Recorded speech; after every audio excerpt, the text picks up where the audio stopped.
comas dibuat itu beda hal dengan golok-golok pada umumnya. Cari bahan-bahan besi zaman dulu atau disebut besi inti. Besi inti itu ini salah satu contohnya, yang mana disebut besi inti ini udah ketimbun di dalam tanah sudah berabad-abad, dan ini salah satu bahan baku golok comas. Ini disebut besi inti, dan ini dulunya ini adalah bahan besi bahan golok comas atau disebut bahan golok ya. Bukan bekas bekas misalnya bekas mobil atau yang lainnya misalkan, bukan, ini bahan golok dulunya yang sudah bertimbun di tanah, yang sudah berabad-abad hingga sekarang. Alhamdulillah di tanah comas ini masih banyak, dan ini salah satu bahan golok comas tersebut. Pembuatan golok comas itu lumayan lama untuk waktu yang kita perlukan untuk pemrosesan golok comas. Minimnya itu 15 hari, maksimalnya itu 40 hari disatukan hingga beberapa ribu derajat, kemudian ditempa lagi, terus dibakar lagi, dan seterusnya hingga menjadi bilah golok. Itu pun tidak waktu yang sedikit gitu. Jadi minimnya 15 hari, maksimalnya 40 hari. Karena golok comas ini, kenapa golok comas hanya dibuat di bulan Maulid saja? Karena golok comas ini pakemnya itu adalah bulan Maulud. Bulan Maulud itu waktu saklar. Menurut orang Banten, menggali ilmu kesaktian itu saklarnya di bulan Maulud. Dan termasuk pembikinan atau proses golok comas pun saklarnya itu hanya di bulan Maulud. Makanya itu ada pakem, golok comas itu hanya dibuat hanya di bulan Maulud, karena pakemnya itu hanya di bulan Maulud untuk pemrosesan bilahnya. Adapun di sarung dan gagang ini di bulan biasa, tidak masalah. Yang penting si bilahnya ini di bulan Maulud ditempat. Golok comas disebut golok beracun itu karena dari bahannya itu yang tidak asal-asalan. Kenapa golok comas ini sangat beracun? Ya karena dari bahan-bahan tersebut, bahan-bahan yang digunakan sama golok comas ini bukan bahan-bahan yang yang sembarangan. Dalam artian kita ngambil dari bahan besi inti. Yang disebut besi inti itu ini adalah besi inti. Besi inti itu masing-masing ada namanya kalau di comas. Ini modelnya besi Pondok Kahuru. Besi Pondok Kahuru ini besi zaman Kesultanan Banten. Waktu pemrosesan ketika baru 50% bahan golok ini disimpan. Kemudian ada lagi yang besi ciomas. Besi ciomas ini besi zaman Ki Buyut Cengkuk, yang adanya hanya di tanah Ciomas. Adapun di tanah yang lain atau di luaran area Ciomas itu bukan masuk ke besi-besi inti, dan itu juga masih masuknya bahan golok dulunya. Terus yang ketiga, bahan baku golok comas itu kita ngambil dari besi Bojong Honje. Besi Bojong Honje itu adanya di Keramat juga. Sama, besi Pondok Kahuru adanya di Keramat, besi Ciomas adanya di Keramat, kemudian besi Bojong Honje adanya di Keramat. Semuanya besi-besi bahan baku golok comas itu adanya di Keramat semua. Bahan-bahan besi dari besi Keramat ini yang sudah tertimbun tanah berabad-abad itu sudah mengandung racun dengan sendirinya, karena dari usia dan bahan-bahannya yang sudah lumayan lama. Itu sudah mengandung beracun gitu. Nah, jadi kalau misalkan golok-golok biasa, contohnya golok biasa dibuat, kita ngambillah dari besi per mobil misalkan, hanya satu jenis per mobil golok-golok biasa. Itu dibentuklah hingga menjadi bentukan bilah golok biasa. Nah, kembali lagi ke golok comas. Kenapa golok comas beracun? Ya karena dari bahan-bahan besi inti tersebut Jadi ada yang tuh sampai 7 macam besi intinya dijadikan menjadi satu. Kemudian sudah satu, kita baru olah lagi. Ada ramuan-ramuan alamiahnya sampai waktunya harus 40 hari maksimalnya. Itu waktu yang khusus. Waktu yang khusus untuk golok ciomas. Golok ciomas dibuat itu adalah pertama-tama golok ciomas dibuat untuk keselamatan pribadi. Karena golok ciomas itu khusus untuk dulunya itu untuk golok jawara-jawara, yang mana disebut golok jawara itu kalau di wilayah Ciomas Banten ini disebut yang orang jawara itu adalah para ulama. Dan beda dengan golok biasa itu bukan golok disebutnya. Kalau di wilayah Ciomas disebutnya itu adalah bedog. Itu fungsinya itu untuk lebih ke seharian kalau bedog gitu. Nah, kalau golok Ciomas itu lebih arah ke pusaka, terutama untuk keselamatan, untuk jaga diri. Tapi kita ada wasilah dari golok ciomas itu ada persatuan atau persatuan silaturahmi yang disebut ritual 12 mulut di setiap tanggal 12 Rabiul Awal gitu. Jadi disitulah kelebihan golok ciomas. Selain fungsi bukan arah ke keseharian, karena lebih ke kepribadian, yang mana disebut golok ciomas ke pusaka ini karena untuk jaga diri. Tapi yang disebut jaga diri itu adalah jadi punya kepribadian yang sangat yang sangat rahasia, jangan sampai ketahuan orang. Misalkan kita punya istilah pegangan pribadi, karena itu lebih ke kepribadian. Nah, itu yang memiliki golok ciomas juga. Selain istilahnya untuk keselamatan pribadi, dagang, karismatik, kewibawaan, welas asih, itu kelebihannya arah situ. Jadi mungkin golok ciomas ini yang lebih arah ke pusaka, bukan yang ke arah untuk keseharian.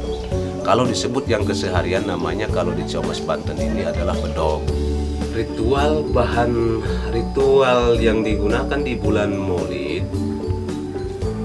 Pertama kita ritual pengunderan dari mata air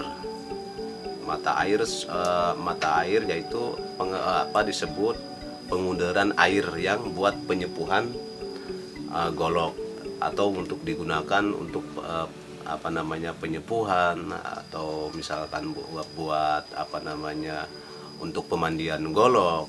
Yang pertama. Yang kedua, ritual yang seterusnya, kita pas datang di tanggal 1 Maulid, kita ada acara mapag bulan Maulid.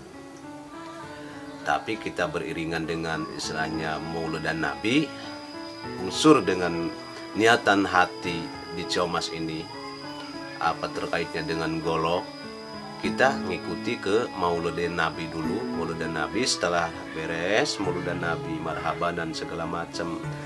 Pertama, yang kedua, ketika datangnya tanggal 12 Maulid Rabiul Awal atau disebut bulan Jawa, itu ada pengulasan atau ritual golok ciomas. Yang disebut ritual itu kita membaca kalam ilahi, terus surat-surat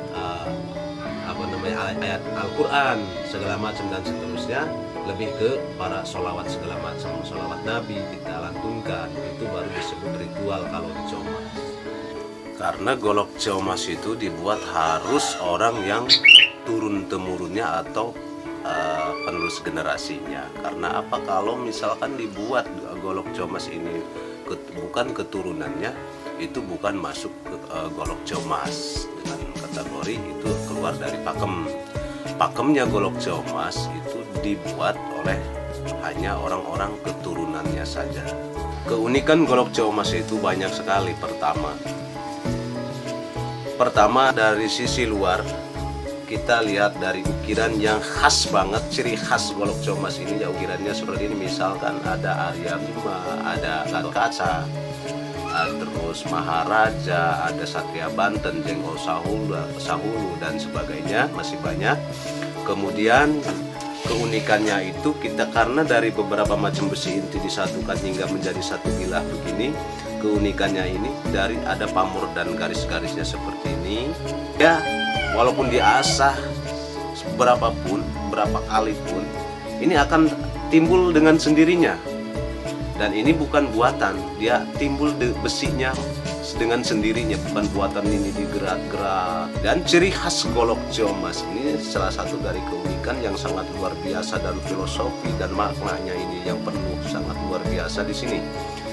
Ini geratan ini tidak tidak asal-asal geratan. Setiap geratan ini ada bacaan khususnya yang disebut ciri khas golok ciomas ini, semacam kayak angka Romawi, tapi dalam setiap geratan itu ada bacaan khusus, yang mana satu bagian aja ini ada 6 geratan, 12 geratan, sampai ada 3 bagian, 1, 2, 3, ada 3 bagian dengan jumlah 18 itu filosofinya masuknya ke rukun sholat.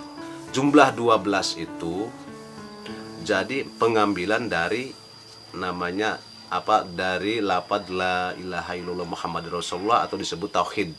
Dan 12, angka 12 dari lafaz la ilaha illallah Muhammad Rasulullah atau dikategorikan sifat tauhid ya. Nah, itu dibagi lagi menjadi tiga bagian. Yang satu rukun Islam, yang kedua rukun iman, yang ketiga ihsan. Nah, ketika setiap orang yang memiliki golok ciomas itu harus kuat dari rukun imannya, harus kuat dari rukun Islamnya dan ihsannya. Apa itu ihsan? Ihsan itu ada di diri kita. Rekor alhamdulillah kita dapat rekor muri golok ciomas terbesar.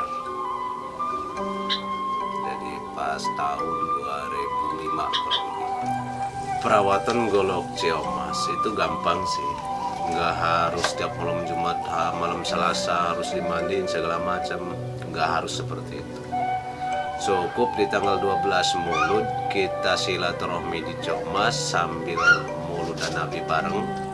Kita pengolesan atau pemandian golok Ciomas di Ciomas itu bareng-bareng sambil silaturahmi dari manapun itu kumpul semuanya ke Ciomas pada bawa goloknya masing-masing. Untuk perawatannya dioles dengan palu pusaka dari Sultan Banten, yaitu palu Sidenok atau disebut godam, di setiap tanggal 12 Mulud. Terus untuk perawatan luar, misalkan gagang segala macam, ya kalau misalnya agak buluk sedikit wajarlah kita lap-lap sedikit, itu hal yang wajar. Paling untuk setiap tanggal 12-nya itu 12 Mulud dioles dengan palu Sidenok. Mempromosikan golok ciomas itu sekarang nggak kayak zaman dulu sih.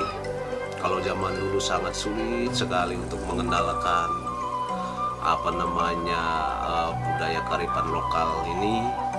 Tapi alhamdulillah dengan seiringnya zaman yang sudah canggih dan modern, kita nggak perlu susah-susah kayak zaman dulu. Cukup di medsos juga udah pada tahu. Di media sosial tinggal buka, udah pada hafal semuanya, dan sangat gampang sekarang untuk mengenalkan golok-golok ciomas. Salah satu golok ciomas lebih penggunaannya ini bukan untuk semata-mata kita untuk hal-hal yang tidak diinginkan, misalkan kerusuhan atau sebagainya, bukan. Golok ciomas ini hanyalah warisan budaya yang kita harus jaga dan kita lestarikan, karena di Indonesia ini sangat beragam budayanya. Ya, mungkin itu saja. Saya Suna dari anaknya Sidik Santani selaku empu golok ciomas. Saya anaknya yang ketiga. Assalamualaikum warahmatullahi wabarakatuh. Salam budaya.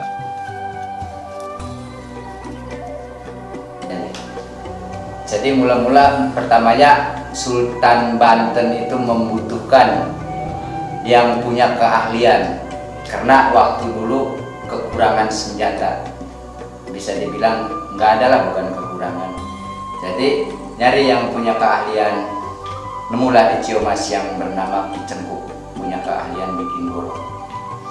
Jadi waktu itu tuh menurut sejarah dikasih modal sama Sultan, jadi Ki Cengkuk suruh bikin golok.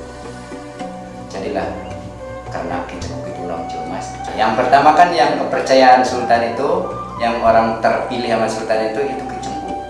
Jadi dari Ki Cengkuk itu pengasih Sultan itu dari Ki Cengkuk turun ke Ki Buyut Boma, dari Ki Boma turun ke Ki Buyut Mala, dari Ki Mala turun ke Sakiman, dari Sakiman turun ke Sandara, dari Sandara turun ke Jamsari, dari Jamsari turun ke Duhari. Ini orangnya. Kalau terhadap Ki Cengkuk itu menyatakan, orang sini semua, orang daerah Ciomas menyatakan bahwa Ki Cengkuk itu ada.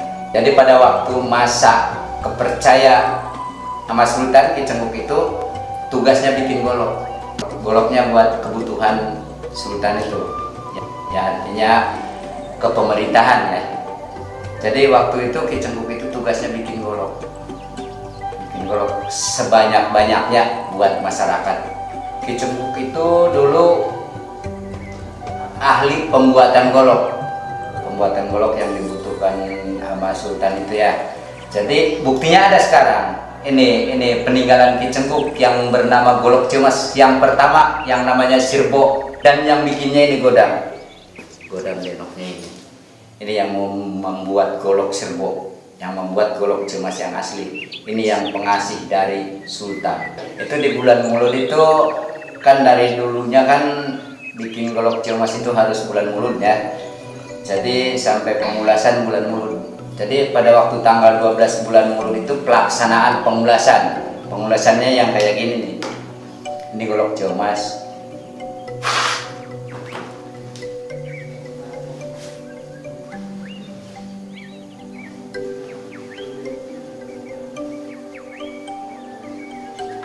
Ini ada minyak spesialnya. Pakai minyak, olesin.